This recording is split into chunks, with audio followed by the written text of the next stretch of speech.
வணக்கம் நண்பா. TNSTC latest செய்திகள். டீசல் பேருந்து கொள்முதல் டெண்டர் அவகாசம் நிறைவு, விரைவில் ஆணை. போக்குவரத்து துறை.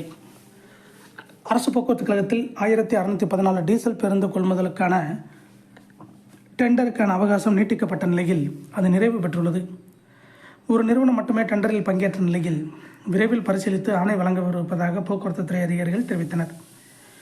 இது தொடர்பாக துறை சார்ந்த அதிகாரிகள் கூறியதாவது: தமிழகத்தில் சுற்றுச்சூழலுக்கு இணக்கமான பேருந்துகளை கொள்முதல் செய்வதற்கு ஏற்ப KfW என்னும் ஜெர்மன் வளர்ச்சி வங்கியுடன் ஒப்பந்தம் செய்யப்பட்டுள்ளது.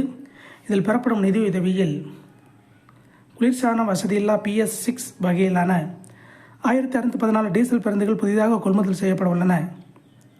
இதில் மாநகர போக்குவரத்து கழகத்துக்கு 245, விழுப்புரம் கோட்டத்துக்கு 347, சேலம் கும்பகோணம் கோட்டங்களுக்கு தலா 303, கோவை கோட்டத்துக்கு 315, மதுரை கோட்டத்துக்கு 251, நெல்லை கோட்டத்துக்கு 50 பேருந்துகள் வழங்கப்படவிருக்கின்றன.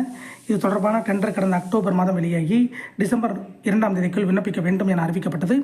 தொடர்ந்து அவகாசம் நீட்டிக்கப்பட்ட நிலையில் டெண்டருக்கான அவகாசம் நிறைவடைந்தது. இதில் அண்மை காலமாக அதிகளவு பேருந்துகளை போக்குவரத்து கழகத்துக்கு தயாரித்து வழங்கும் ஒரு நிறுவனம் மட்டுமே பங்கேற்றுள்ளது. தொடர்ந்து விண்ணப்பத்தை விரைவில் பரிசீலித்து ஆணை வழங்கவிருக்கிறோம். ஆணை வழங்கிய ஒரு மாதத்துக்குள் பேருந்துகளை வழங்கும் பணி தொடங்கிவிடும். மேலும் மாதத்துக்கு குறைந்தபட்சம் 300 பேருந்துகள் வரை பெறப்படும். அந்த வகையில் ஆண்டு இறுதிக்குள் அனைத்து பேருந்துகளும் பயன்பாட்டுக்கு வரும். இவ்வாறு அவர்கள் தெரிவித்தனர். இதை போன்ற போக்குவரத்து துறை அப்டேட்டுகளை உடனுக்குடன் தெரிந்து கொள்ள நம்ம சேனல் சப்ஸ்கிரைப் பண்ணுங்கள், ஷேர் பண்ணுங்கள், லைக் பண்ணுங்கள். நன்றி, வணக்கம்.